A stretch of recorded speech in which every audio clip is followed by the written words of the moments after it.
One of the main things that I preach when it comes to mentoring somebody or even making YouTube videos about creating content is being a creator of integrity. And a lot of people, especially over the last 6 to 8 months, got kind of taken and led astray by this YouTube on easy mode and people posting screenshots of their revenue and people posting altered screenshots of their revenue and revenue coming from places outside of YouTube and people not following through on the promises that they had made when it comes to uh, certain things that they were supposed to deliver. And I was chilling, saw this video on Inside Edition, and we're going to take a look at it and we're going to react to it. And before we go any further, this is an influencer on TikTok, and she has over 5 million followers. I believe that's what they're called on TikTok. And I want you to hear what she wind up doing and why, as a YouTube creator, it is important that integrity is your number one. It has to be at the top of the list. You can never, ever sacrifice it. Let's check it out. This is a very hard video for me to record. This fitness influencer is about to drop a bombshell. I want to have a real, honest conversation. I don't want to avoid it. So here goes. Yes, over the last year, I have decided to make some new choices in my health. I started working with a doctor, and we did decide to add a GLP-1 to my plan. A GLP-1 is a weight loss drug like Ozempic, Mounjaro, and Wegovy. And her admission that she's using one has many of her 5.2 million followers on TikTok feeling duped. If you're on a weight loss journey and you want to have queso and chips, I got you. 37-year-old Janelle Roner has been posting videos of meal prepping and extensive workouts, along with impressive before and after photos. She also sells a $200 weight loss program to her followers. All along, Janelle has been giving the impression that her results were achieved the old-fashioned way, through diet and exercise, without a weight loss drug. Now many of her followers are demanding refunds. The real problem is charging people for a weight loss program while hiding the true reason behind your own weight loss. It's like selling hair growth supplements but secretly wearing extensions. Go-to reactions. But Janelle says she never meant to mislead anyone. If people felt deceived by that, I really, truly am sorry. I could have kept this a secret. I could have gone on and on for years and not told, and I don't want to do that. Roner has promised to refund anybody who bought her program over the last 11 months. So there you have it. So in the description of this video, it says some followers of a social media influencer are stunned after finding out that she was taking a weight loss drug while selling a $200 weight loss course. Mentions her name is a lifestyle influencer with 5.2 million followers on TikTok who had been posting meal prepping and workout videos. She said in a video that she was taking a weight loss supplement drug like Ozempic. Many of her followers are demanding refunds, and she said that she will actually refund all of the people that bought her $200 course over the past 11 months with a following of 5.2 million. I couldn't even imagine the people and the reach that she has. Now, I'm not sure how it works on TikTok, how it is different from YouTube or Instagram or Facebook when it comes to your reach and your level of influence.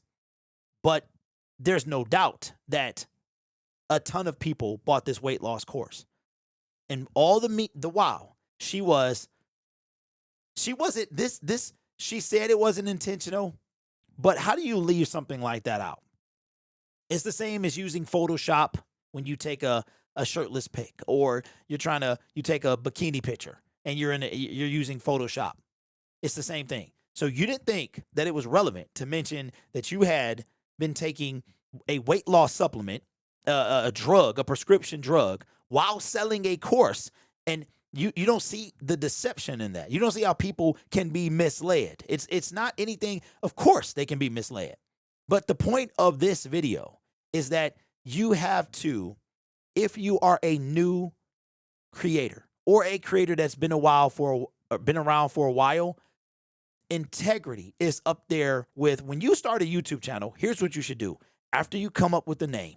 Well, before you start a YouTube channel, you should make a checklist of things can you deal with. Can you deal with opinions on your opinion?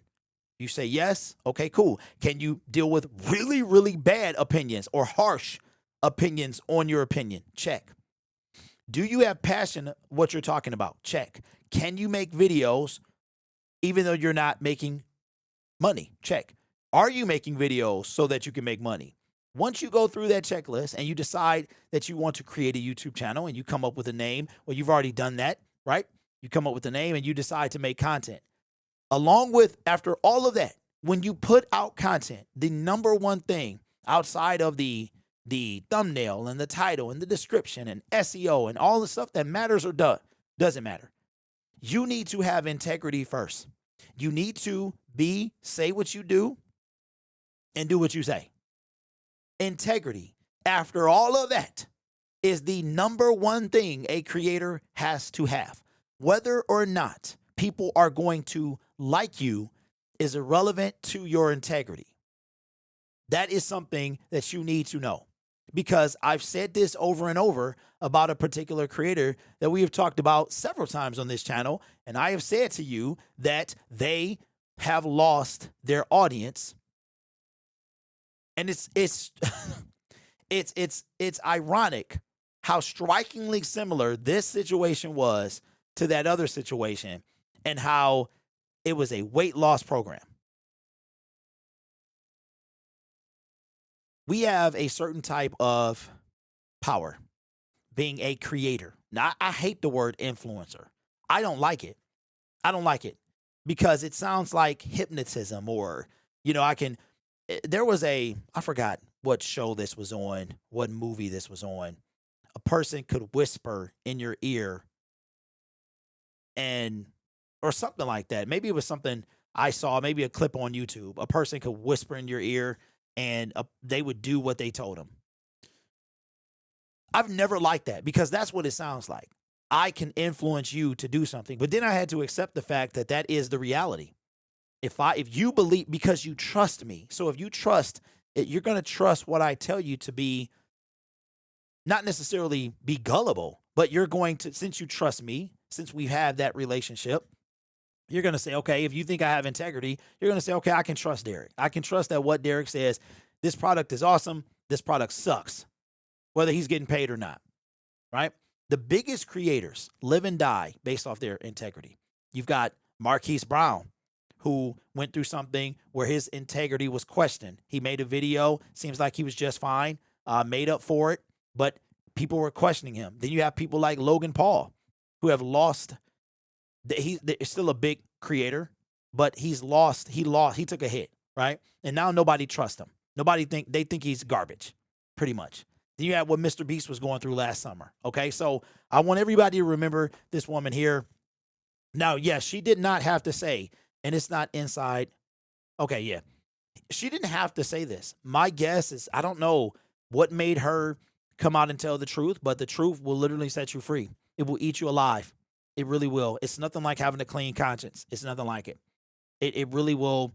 Some people commit crimes. They know they'll go to jail for life, but they feel much better after it's amazing, isn't it? That we were built with a thing called a conscience that literally could be worse than anything you have to deal with, right? So just new, small, veteran, seasoned creators, remember integrity before anything else. You must have it. If you look to have a long, prosperous career on YouTube, you have to put integrity before anything else. Passion, you got to have work ethic. And when you make every single video, integrity. And that could include a sponsorship.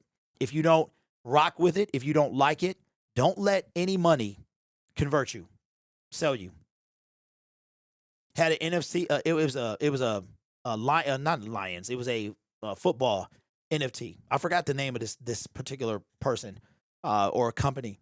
They met with me, and I can't remember the amount that they were going to give me per 1,000 views. And you know, I get 5, 6, 7, 20, 15, you know, in some cases 30,000 views a video, and they were going to give me so much money per 1,000 views. And I said, wait a minute, have you seen my views? And fortunately for me, I ask a lot of questions. And as he's breaking down what this thing is, I'm looking at it and I'm like, okay, well, why would somebody buy this? And then he said 3 letters. Well, he didn't say, I had to ask. And I said, so is this like an NFT? And you could see kind of like, dang, I was hoping he didn't ask that. And he said, yeah, that's exactly what it's like. And then what I did is I put out a poll. I just wanted to gauge my audience. I wasn't really that confident in it. And I gauged my audience. I said, what do you guys feel about NFTs? And you could imagine what was in the comment section. Scams. It's a ripoff. Da, da, da, da. So imagine if I start posting that. Now, I didn't really know much about it. I was going to do my research on it. But when I heard NFT, I knew what an NFT had been associated with. And I was like, do I want my brand associated with that? And I ultimately was going to decide against it. But you know what? We never had a follow-up conversation. We were supposed to. I told him, let's go forward. I never heard from him again. I think that he felt during that interview, because we spent some time interviewing, that I wasn't the right one. So learn from her, learn from others, and understand the importance of integrity. I'll see you next time.